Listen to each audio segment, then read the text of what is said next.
Heading southeast of Nordhagen Beach, you will eventually reach a small inlet that connects to the peninsula that Fort Strong rests on.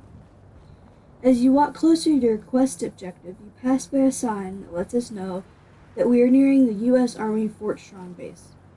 Near the area, there's a small outpost that has a suit of power armor that is randomly generated. I got some T-60 pieces here, but this changes depending on your character's level. Other than the power armor, there is only an ammunition container to loot. Now, I plan to side with the Minutemen with this character, but I'm working with the Brotherhood in this instance. For I like all the factions in the game, however, I don't agree with some of the points of their causes and feel that the Minutemen are the best chance for the Commonwealth. But I digress, and this is just a game in actuality. Anyways, back to what we were doing. Now, if you're doing this with the Brotherhood, you have to kill not only the super mutants, but also super mutant behemoth via vertibird with a minigun that is attached, as seen here.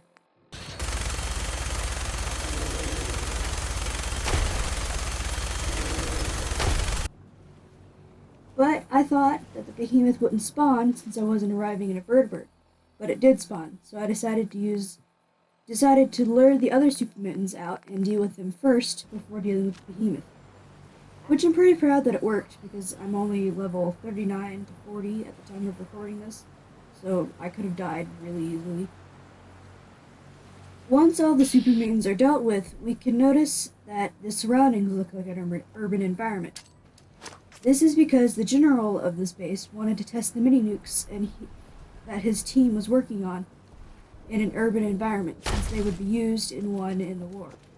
However, other than the surroundings, there isn't much important or interesting, other than a few containers to loot. But as you explore, you will find either a barrel or two of nuclear waste, which presumably left over from making of the mini-nukes. Walking to the armory itself, there are two terraces on the sides of the building that reference back to the time in the real world when this place was used as a gun battery during the Revolutionary War. And this is also stated in the Fallout 4 official strategy guide as well. Now, while I was taking care of the super mutant behemoth, I thought that I could kill it via Minutemen artillery. I ended up having to use my spray and pray gun to kill the behemoth. However, the Minutemen still used their artillery shells, and this knocked the army helmet to the ground in front of the pillar on one of the terraces that we will soon explore. On each terrace there are 5 cannonballs, which is a good place to find the ammunition for the broadsider, which is a gun that you can find in the game. Along with the cannonballs, you can find the skeletons of the U.S. military that died when the bomb struck. Interestingly, for the second terrace, which has the same thing except for minus the army helmet, while going to a mine by the shore is a teddy bear and a small box with a bottle of rum and a tiny oar. Looks like this bear was getting geared up to explore the great unknown.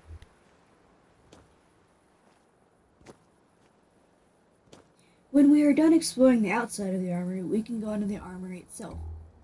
Once we are in the building proper, we immediately see the great buildings of the past taken over by super mutant decor.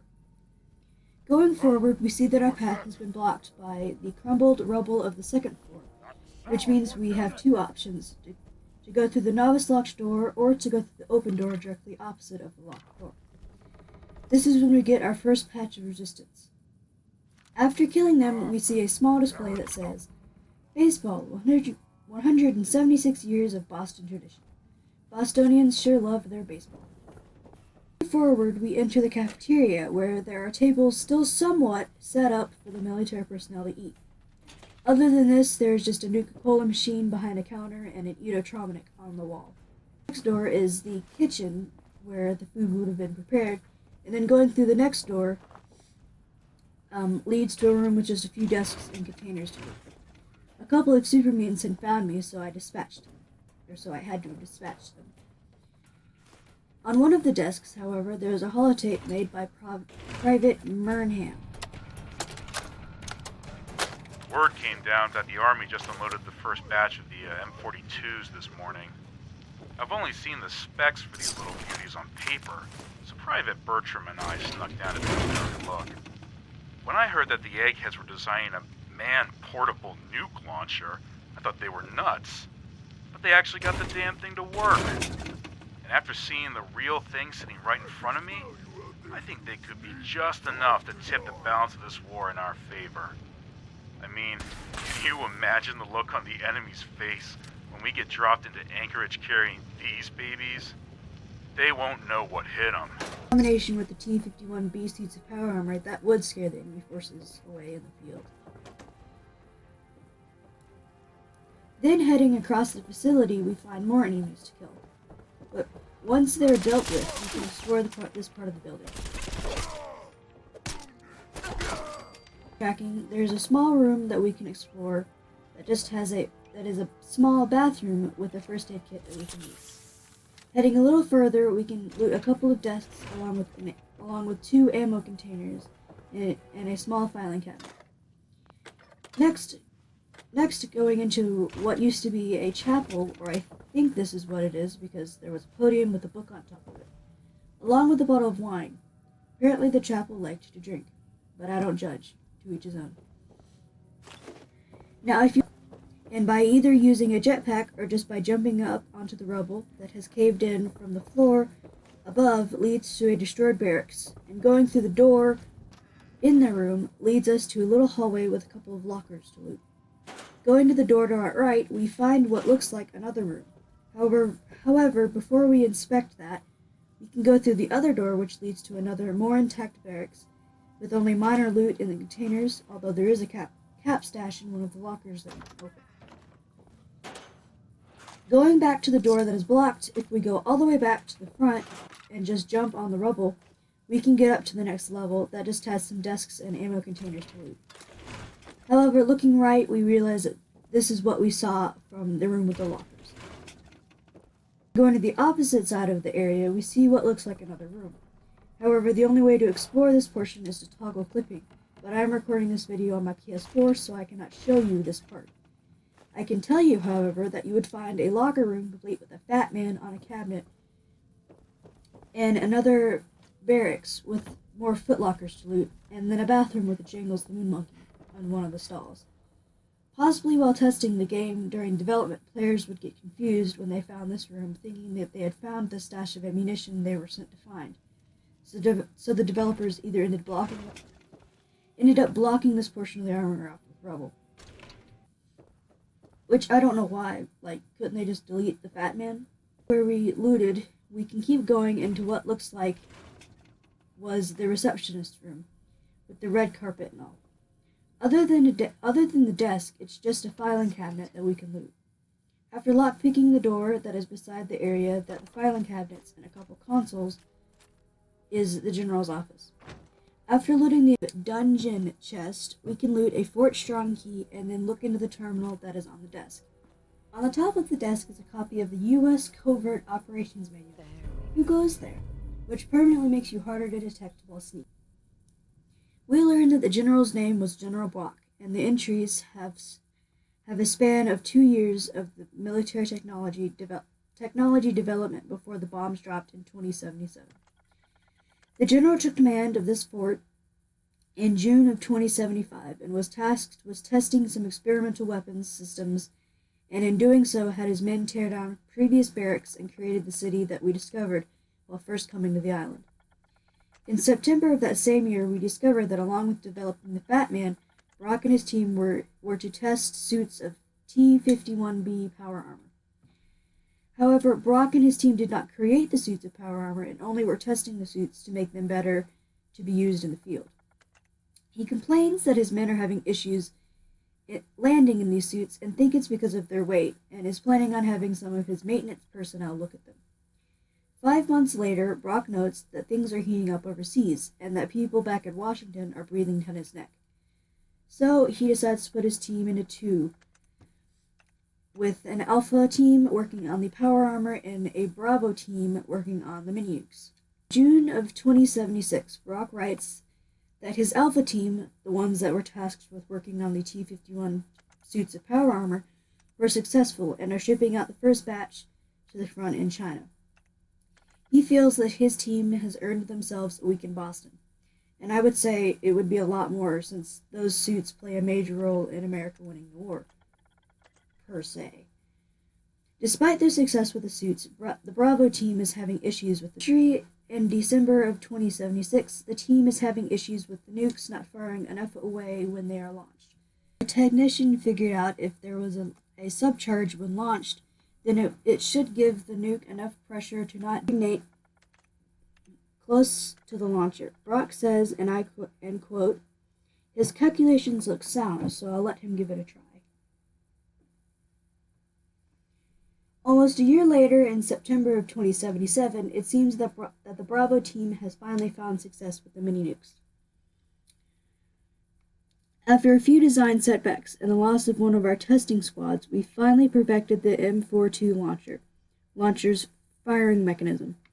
Washington has been riding me to wrap this project up, but with a weapon this potent, I was inclined to take my time.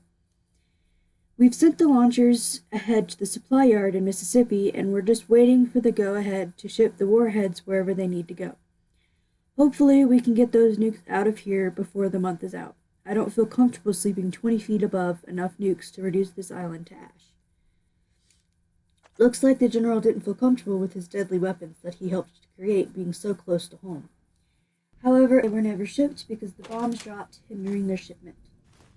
After looting the floor safe in his office, you can go back to the receptionist's desk and then open a novice locked door. However, this leads you back to the main room where you first enter the army.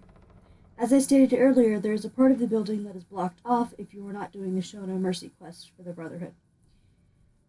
Going back to the hallway that would be caved in with rubble if you did not have this quest active, you will see a small hallway with an elevator, and tagging and entering this elevator will take you to the underground part of this facility. Out of the elevator leads you to the research area of this facility, and this is where the Bravo and Alpha teams worked on their respected projects given to them by General Brock. Looking around, we can see an Edotronic on the wall and more super mutant decorations. Man, they sure love their meat bags. Turning west, we enter a small office with a couple of desks that we can loot. Heading down the hallway, we see that it continues into a bigger room, but has two other doors that we can explore. Going into the door to our left, we discover a small workshop area with a couple of workbenches and a few containers to loot. Heading out of this room and going into the next, that is to our right, is just a bathroom. And strangely, in one of the bathroom stalls, we find a toilet with purified water inside. 2, to be exact. With the word purified water written on the wall with an arrow pointing to the water itself. I don't know if raiders occupied this facility before the super mutants took it over, but why would they write that on the wall? The other stall just has a couple cartons of dirty water inside. Heading straight down the hallway leads us to the generator room that presumably powered the entire facility before the war. While not being detected, we can hear a few super mutants talking, and going down the stairs we can engage in battle with them. Sheesh, good thing I had my spray and pray with me, it saved my bacon. Going into the eastern doorway leads us into what looks like another workshop with a few containers to loot. This room connects with another that just has some more containers to loot, and then this one just leads back into the generator room. Going straight from the generator room and turning left, we enter a room with more containers to loot. This room is also where the Bravo team's terminal is found. Inside this terminal are 5 entries. In the first one, things are getting tough around here. Brock has decided to split our men into 2 teams. I drew one of the short straws, so I ended up in the M4 Fat Men launcher team, while most of my buddies are sitting pretty upstairs with the T-51 suits. I can't even begin to describe what a ridiculous idea the M42 is. A man-portable mini-nuke thrower that a trooper in the field is supposed to deploy at close range. I've been poring over the schematics, and I have no idea how we're going to get this thing to throw a warhead far enough not to kill the soldier unlucky enough to be stuck with these death traps. Next one, we've stripped the warhead weight down as much as possible, but I think we're looking at this the wrong way. Instead of trying to reduce the warhead weight, we should try and amp the power on the thrower itself. I know that means adding weight to an already heavy piece of ordnance, but I don't think we have any choice. One of the guys suggested we try magnetics to push the warhead through like a railgun, but the power pack would need to be the size of a suitcase. I'll keep picking away at this problem and see what I can turn up. In the next one, we lost 2 good soldiers this morning. They were on the surface testing an MIRV variant of the launcher, when one of the warheads misfired and hit the ground right where they were standing. Poor bastards didn't even have a chance. We couldn't even find any remains to send home to their folks, so Brock told us just to fill some cans with sand. I'll tell you, that guy doesn't give a crap about us. He's just worried about the brass back in Washington giving him a hard time. Man, cans of sand? They deserve better than that. Like, come on. In the next entry, I was in bed last night when I had one of those eureka moments. I ran over to the night shift guys in the lab, swept all of their drawings on the floor, and started sketching my idea. They must have thought I'd lost my mind. 6 hours and 14 cups of coffee later, and I had it all mapped out. We'd use a small subcharge as a launching catalyst to catapult the warhead from the launcher. We'd have plenty of range, and the subcharge could be built into the warhead itself. Brock seemed to like the plan and gave us the go-ahead to prototype the device. I can't wait to try it out. In the last entry, it took the better part of a year and over 100 test firings, but the M42 is ready to be shipped out into the field. I can't believe I spent over a year on this single project. I feel pretty good knowing we're delivering a well-tested weapon to our own guys fighting overseas. Now that it's over, I suppose Brock will move us on to something else. But for now, I'm going to spend the rest of the month packing up these warheads to ship off base. It's fascinating on how the ideas of one person can change the course of a country, movement, or even a war. After reading the terminal, we can go back to the hallway and head straight where we find our first big boxes of mini-nukes.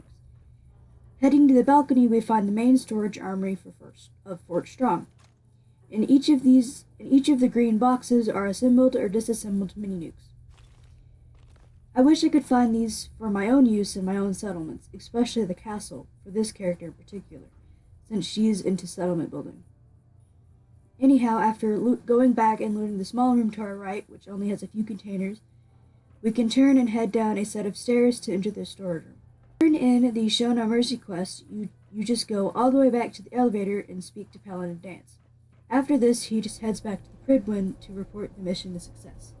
Now, what I find confusing is an ad on the television that is shown in the Soul Survivor's home at the beginning of the game. That is a little contradictory. It has a kid with a mini-nuke launcher, explaining how, just like he has bullies in school, the U.S. has bullies as well. The Bravo team only got the nuke launchers to work a month before the bombs dropped. Why would they be having TV commercials on it? Unless they wanted to promote entering the military by saying, if you join the military, you will also get a chance to try out one of these nuke launchers, which could be possible. Also, another thing that doesn't make sense is that you can find mini-nukes along with their launchers all around the Commonwealth, and in Fallout 3 and New Vegas that work just fine. So how are they working if they didn't have the subcharge? This is just what I got out of doing this quest. What are your thoughts and opinions?